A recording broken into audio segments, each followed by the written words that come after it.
Ganapatiye Namaha, Om Gam Ganapatiye Namaha, Om Gam Ganapatiye Namaha, Om Namah Shivaya, Om Brahma Mirastriparan Takare, Banusha Shiva Misato, Buddhasha Gurusha Shukra, Shani Rahu Keteva, Sarvigraha Shantikara Bhavantu, Om Hrim Gurave Namaha.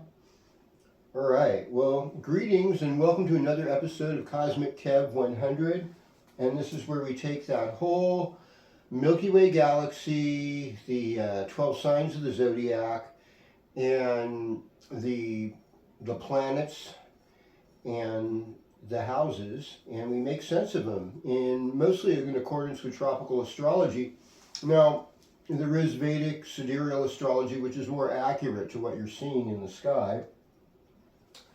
And so we're talking about Friday, September 27th. But before I go any further than this, I need to thank some people. First of all, Shelby a Queen, formerly Shelby Pond.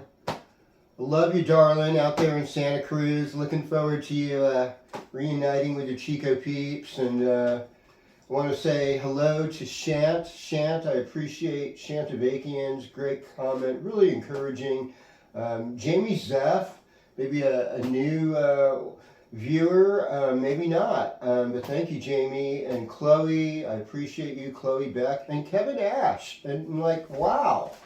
And all the usual ones, of course, my neighbor John, much love to you, and your lovely partner Colleen, and I just thank you. I just really thank you, because it's all about the encouragement and the good things, in the whole wide world, all the things going on.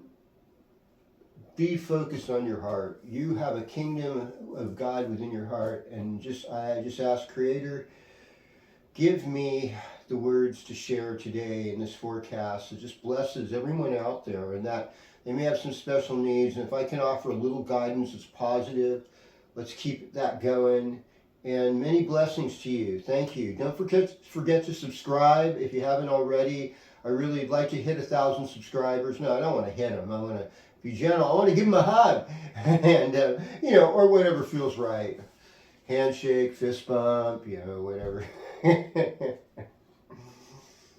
So now the moon today is kind of in this interesting place. It's in Pushama nakshatra, which is considered to be the best nakshatra for Friday, and its symbol is the udders of a cow and giving its milk. So this is how we're like starting things off. It's like, oh, this is lovely. I'm receiving so much nurturing. And this is really pretty big placement. And this is where Jupiter gets exalted. This is where planets that aren't so easy, like Saturn and Mars, get kind of softened. Rahu, Ketu, the north and south nodes, they kind of soften here. Venus, Jupiter, Mercury, they all do really well here. But it's just a moon for today. And we're in the eclipse, season. So even though it's not Mercury retrograde, things are kind of like a little bit wonky. And then what happens? We have this new moon solar eclipse. And solar eclipses are a bigger deal than lunar eclipses, because this is when, the sun's light gets a little bit dimmed out, and so I did a chart for it. And here, on the West Coast, in California, we start with like a Scorpio rising, and the moon and sun and Mercury and Ketu are all in Hasta. So, Ketu deals with our past life karma. And that's our south node of the moon. And Mercury deals with our intelligence and our ability to communicate and kind of flirt and be friendly, or, and be curious about things. And then the moon is also sort of lovesick, wants to nurture you, wants to make family. And the sun's like, hey, I got to make executive decisions. I got to keep this person's soul together. How am I going to do this? And this is all in Hasta. Hasta is the hand. And sometimes it could be the clenched fist. But you can't shake hands with a clenched fist. And what I've noticed is Hasta nakshatra is actually in the constellation of Virgo. So if you're looking at a telescope, Sun's actually in Virgo right now in Vedic astrology. So there's this kind of energy just in the air at large. We're trying to perfect things, and we're having pretty big expectations and critical analysis. We also need better health. We also need to help others, and being helpful is one of the great Virgo traits. So here we're going to this place, and in Western astrology it'll be a new moon in Libra. How do we get things back in balance? Especially in a lot of ways, imbalanced times. But look at the planets, there's a fairly even spread, and I think when the breakthrough of just, let's begin to just understand each other. You know, predicting gloom and doom is going to only give energy and feed that. We can't do that. Let's like plant trees. Let's sing songs. Let's love each other and appreciate each other wherever we are at the moment, and make the best of what might be just an unpleasant situation and a temporary, hiccup. But every one of you have a gift, and that's what I'm hoping. So whatever house this new moon is at, that's where you can expect to see changes, and changes in things. And so it's important to see that right now.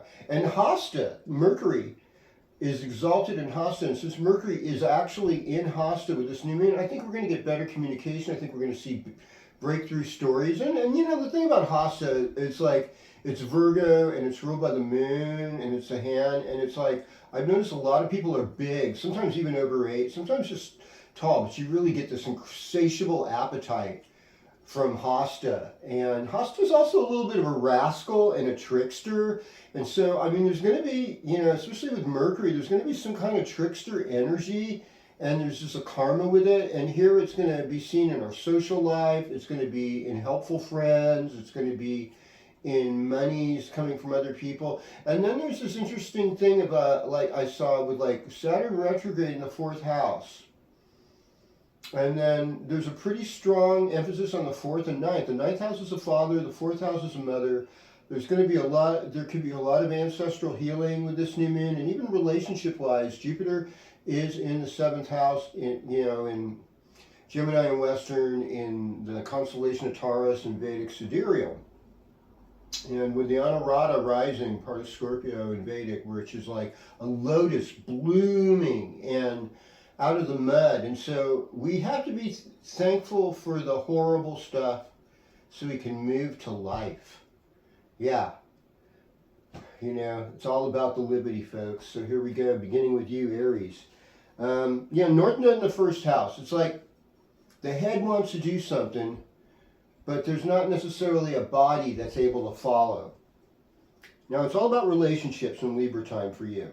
And with this new moon, if you've had a dry period, you're bound to be in a relationship. And, I think that's what Libras in Western astrology especially like to think of themselves of doing and being in.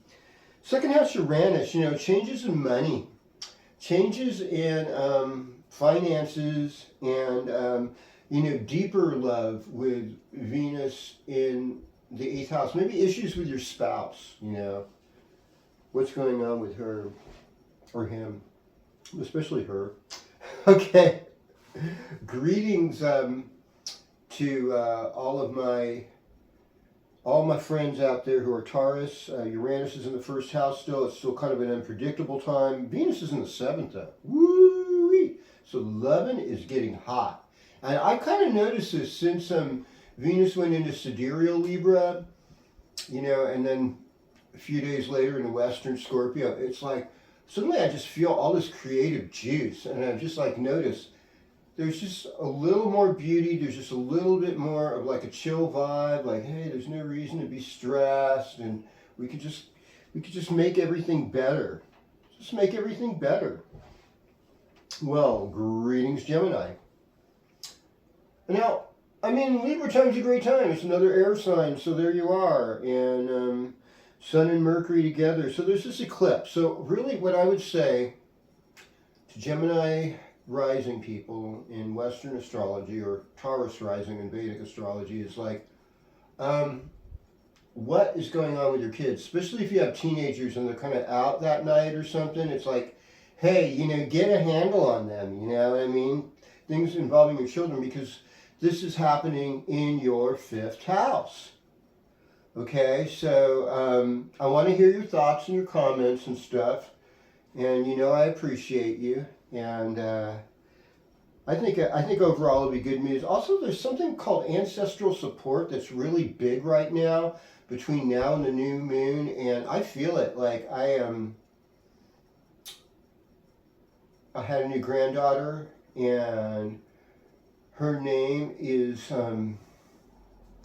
Saoirse, and Saoirse in Irish means freedom, and I could feel my paternal grandmother like smiling down on me and just on her and just going, yeah, this is what I've been waiting, this is somebody I've been waiting for. And I was like, it's so beautiful. And I mean, I think you can tune into that and get support from the ancestors at this time between now and the new moon. Greetings, Cancer. I mean, Cancer, you've got Mars in the 1st house, Ain't nobody gonna mess with my family. I love that, Mars. That's probably the good ass. Of course, Mars is considered debilitated in Cancer because you know what? You like to love everybody. You don't want to have any enemies. I feel that, Having enemies, hating people because of their politics or whatever, it's not helping the world be in a better place. And all your fear-mongering, you know who you are. Fear, fear, fear. Oh, we got to do it this way. I think you need, you know what I mean? You're not going to be able to eat the egg until you crack it. Until you see what's actually inside there. And without prayer, without divine reasoning and good relations, and without offering people options, we will never create the kind of world we can all live in harmoniously and lovingly. And like the kinks say, paranoia will destroy you. I mean, for the love thing, for Cancer, is pretty good because, Venus is in your 5th house, opening up your heart, and Scorpio, another water sign. It's just like, oh, this feels so good. I want that kind of good feeling kind of Venus. It's just, it can be intense, but it's also spicy and sexy. And yeah, so here we go. Now it's Leo. So Leo, this weekend the moon is going to be in your 1st house. So there's a lot of attention on you, especially Friday today and on Saturday. Yeah, and so there's kind of great expectations. And Libra is sort of like a social sign for you because it involves siblings, it involves neighbors, it involves your community, and short trips, things like that. So be thinking about that and writing, journal what's going on. This would be a great time to start your book in this new moon. I think this is what's happening. And yeah, and the thing is, it's like, I'd say just on that Wednesday, let's see, Wednesday's new moon at 11:49 a.m. Really, try not to take anything personally, because it's like, there's a little bit of like past life, butt kicking, subconscious stuff, and just relax, mellow, it's going to be okay. Listen to my radio show, 90.1 FM, KZFR Chico, for sure. KZFR.org, stream me. Catch Bohemian Express every Wednesday, 6 to 8 a.m. Pacific time. Well, hello, Virgo. My little Virgo. No, I am, it's Libra season in Western astrology. This is your 2nd house, so this is kind of your time to make money. It's your time to deal with family issues. It's your time to maybe like see a dentist or get a new pair of glasses, and there's just different things on this level of self-care coming up for you. And but there's Pluto's over in the 5th house, so I mean that's changing things. But this whole thing is about, a lot of it's about money and about friends of the family. And I think, I really believe your ancestors want to reward you. So it's about kindness, and it's about taking care of your people. without, necessarily being tribal.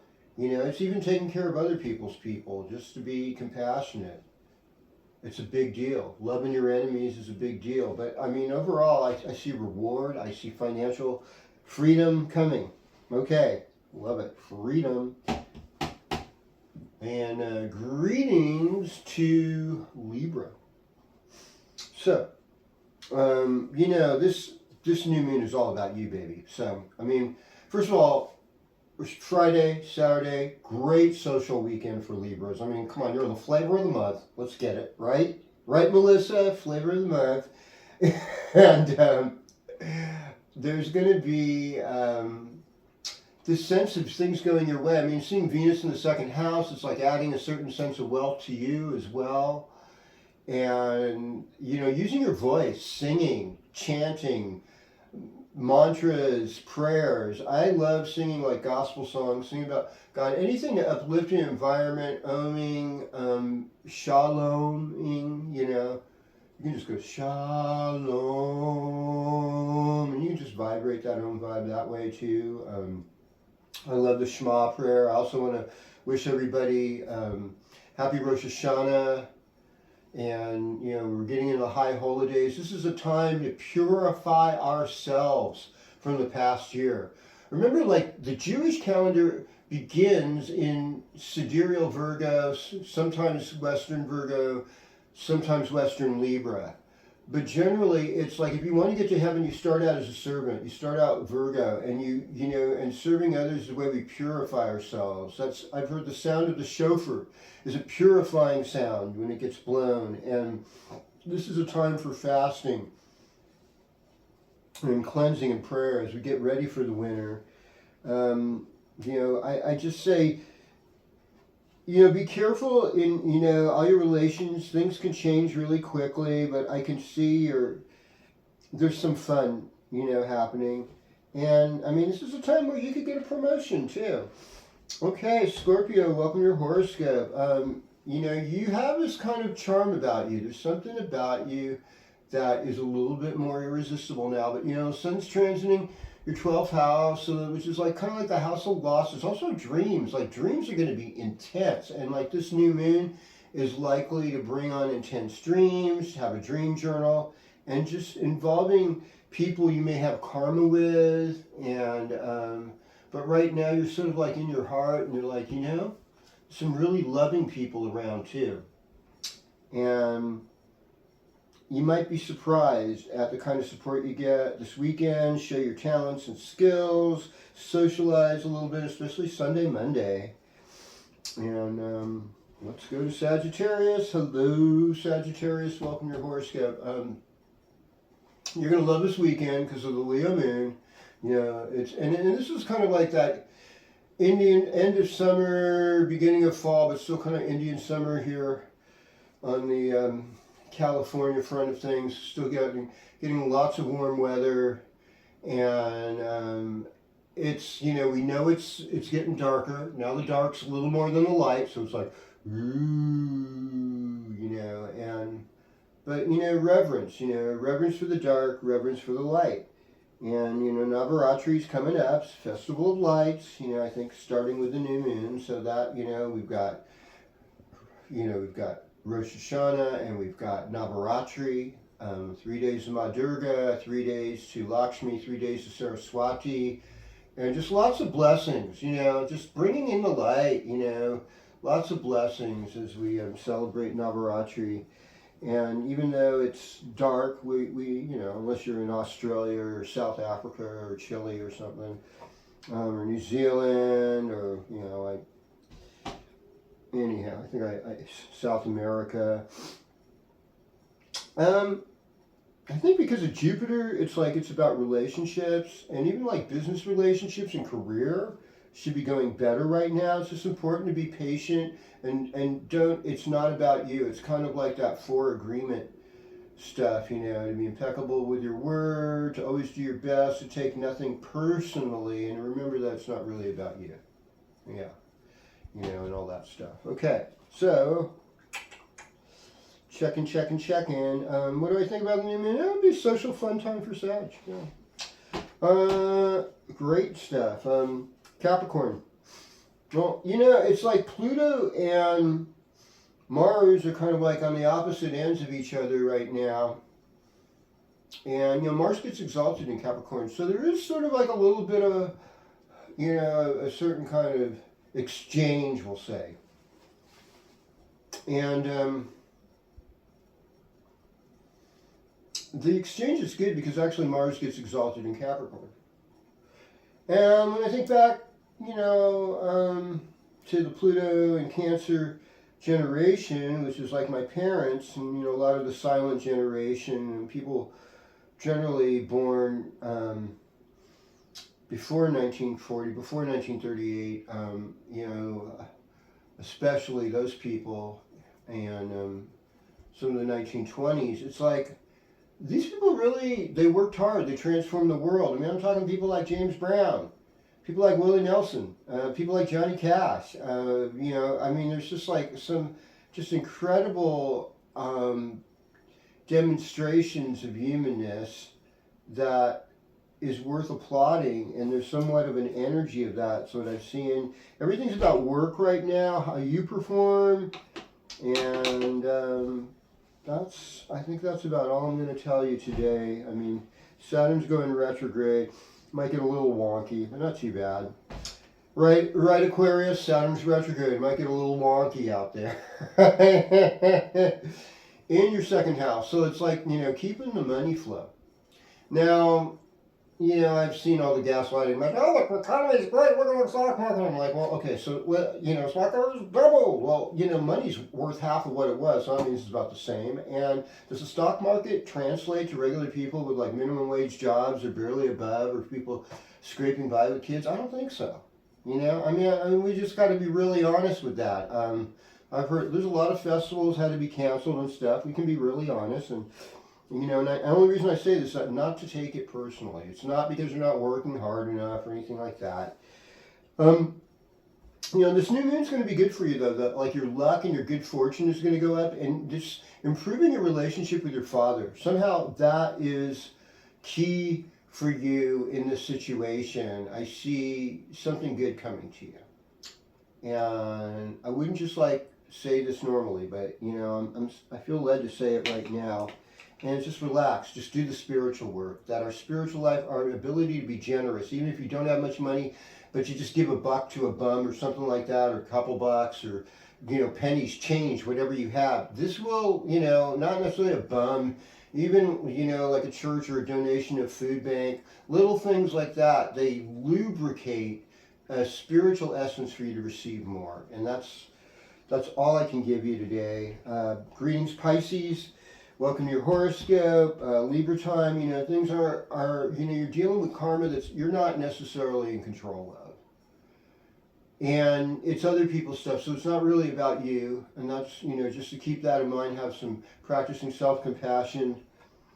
You know, Venus in the ninth house could be like a long-distance relationship. Mars in the fifth house, it is like your boys, you know, if you have male children, like what's going on with them? And what are they going through? And then there's, of course, that new moon in Libra. It's like, you know, it's a lot about other people's stuff. Relax. Also about spiritual mysticism and tuning in, you know, getting yourself right with God. It's like a lot of people pray to God, but not a lot of people receive the message. You know, the message from Source, the message from Hashem, the message from Yeshua, the divine message of Elohim, you know, the divine message of the Shekinah glory. And so bring it, you know, get yourself open to that wisdom of Creator. And thank you for subscribing. Thank you for your comments. And I'm so looking forward to being with you again. Hit the like buttons. Thank you for subscribing again. Om Shanti Shanti Shanti Om Tat Sat.